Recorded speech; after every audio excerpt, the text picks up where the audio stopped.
Halo semua, jumpa lagi dengan saya Devri Saipullah.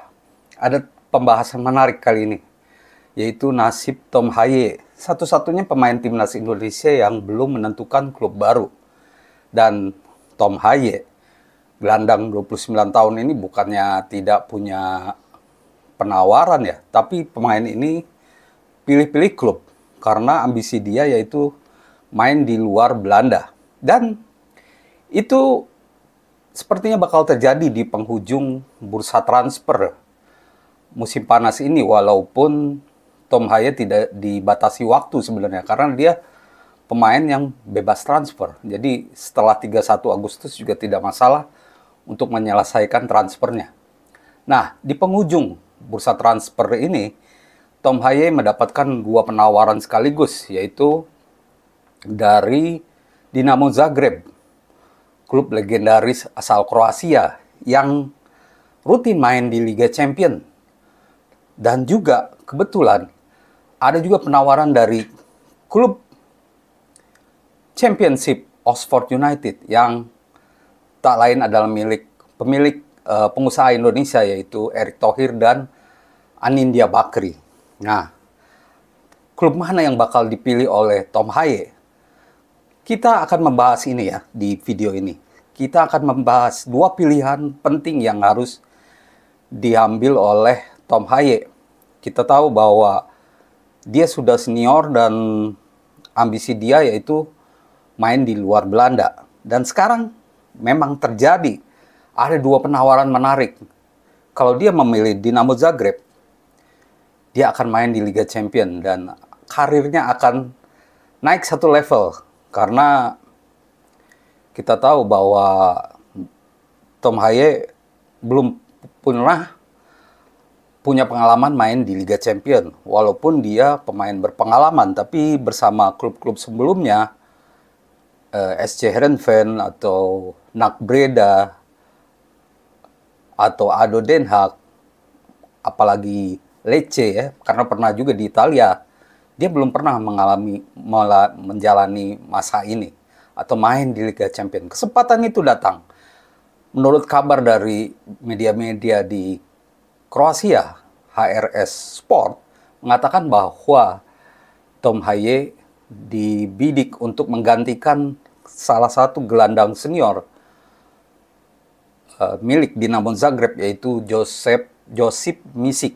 Nah, Josip Misic ini kabarnya akan hengkang ke klub lain. Nah, menurut saya peluang Tom Haye untuk main sebagai starter di Dinamo Zagreb cukup terbuka karena dia adalah pemain senior.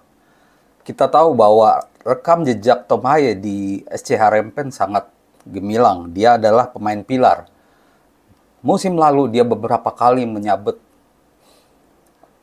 posisi sebagai pemain terbaik di Liga Belanda, pemain terbaik dalam kategori pemberi umpan atau pembuat peluang. Beberapa kali Tom Haye melakukannya. Dia juga mencetak 4 gol musim lalu, selain assist. Jadi, rekam jejak Tom Haye memang cukup bagus. Di usia 29 tahun dia sudah kenyang pengalaman. Dinamo Zagreb bisa jadi puncak karirnya, bisa jadi salah satu milestone di karirnya, puncak karirnya yang harus dia ambil. Kita tahu kalau dia main di Liga Champions musim ini, pengalamannya bakal sangat bertambah ya Tom Haye. Mengapa? Karena Liga Champions musim ini menggunakan format berbeda, di mana fase grup lebih banyak lagi pertandingannya. Satu tim bisa main 8 kali. Di fase grup sebelum melaju ke 16 besar. Ini salah satu format baru dari Liga Champions musim ini, dan Dinamo Zagreb pasti akan menghadapi klub-klub kuat. Ini kesempatan bagi Tom Haye untuk merasakan itu. Namun tentu di Dinamo Zagreb dia juga akan mendapatkan saingan-saingan lain karena tentu ada pemain-pemain lain yang mungkin bersaing dengan dia. Tapi karena posisi Tom Haye sama dengan Josip Misik, bisa jadi peluang untuk main itu lebih besar. Nah, sekarang kita bicara ke Oxford United. Nah, memang kalau melihat kasta, berarti Tom Haye turun ya, karena main di Championship. Dan Tom Haye pastinya akan langsung jadi starter di klub ini, karena dia senior, dia seorang pemain senior dan menurut saya akan main sangat banyak di Championship. Apalagi memang pertandingan di Championship lebih banyak. Memang ini turun kasta ya. Berarti Tom Haye turun ke level 2. Tapi bukan berarti turun derajat. Mengapa? Karena level kompetisi di Liga Inggris tetaplah besar. Di sini, di Oxford United, Tom Haye berpeluang untuk meraih prestasi untuk mengantarkan klub ini promosi ke Liga Inggris, ke Premier League. Kesempatan itu bisa diraih karena mungkin Tom Haye akan jadi starter dan akan jadi andalan di klub ini. Nah, sekarang bagaimana pilihan dia? Apa yang akan dipilihnya? Kalau melihat ambisinya ya tentu sepertinya Dinamo Zagreb lebih pas untuk Tom Haye ya, karena dia ingin main di luar Belanda dan ingin menemukan tantangan baru. Tapi bukan berarti Oxford United juga tidak ada tantangan. Nah, kalau begitu, karena dua hal ini menarik, tentu akhirnya penawaran lah yang akan menjadi penentu. Apakah Oxford dan Dinamo Zagreb bisa memberikan penawaran yang menarik bagi Tom Haye? Nah, itu mungkin yang akan jadi pilihannya. Tapi kalau dia ingin mencari ambisi yang besar ya, dia harus main di Dinamo Zagreb, di klub Kroasia ini. Di luar itu kita tahu bahwa Tom Haye dimasukkan ya dalam skuad 26 pemain yang dipilih oleh Sintayong.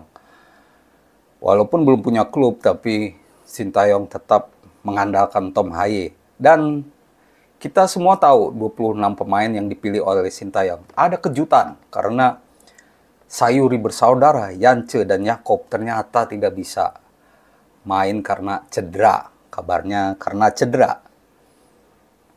Saya juga agak heran nih, mengapa tiba-tiba cedera gitu ya. Sebelumnya kayaknya oke-oke aja gitu ya. Nah, ini apakah antara cedera atau dicoret kita tidak tahu. Yang menjadi mengejutkan yaitu mengapa pemain penggantinya malah Nadeo dan Hoki Caraka. Dua pemain ini yang dipilih oleh Sintayong. Dan Sintayong malah menumpuk posisi kiper menjadi 4 kiper. Dan Hoki Caraka kembali lagi ke skuad timnas. Nah, ini yang cukup saya pertanyakan ya. Mengapa? Karena kalau dilihat Hoki Caraka kurang pol ya penampilannya di timnas. Mengapa Sintayong tidak mencoba untuk membawa Jens Raven? Kebetulan Jens Raven juga tidak dipakai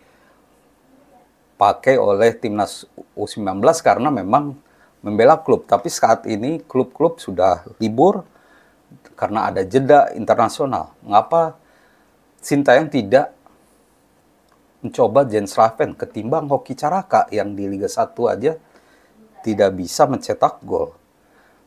Memang Hoki Caraka sangat dikenal oleh Sintayong. Dia sudah mengasuh pemain PSS Sleman ini sejak timnas U19 ya. Tapi mengapa prestasi yang dicetak oleh Jens Raven dengan membawa timnas U19 ke Piala AFF tidak dicoba, tidak jadi pertimbangan?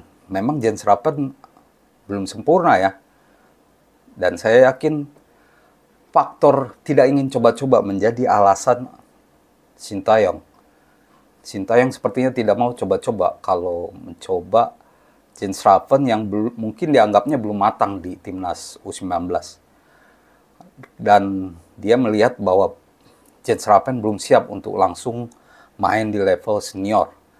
Dan kita hargai pilihan dari Sintayong karena bagaimanapun dialah pelatihnya.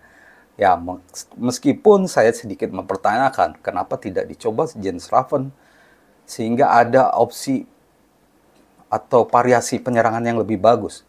Kalau Hoki Caraka, saya ragu dia akan dimainkan atau tidak juga. Saya ragu di dua laga melawan Arab Saudi dan Australia nanti. Karena ada Ramadan Sananta dan Dimas Derajat yang lebih senior.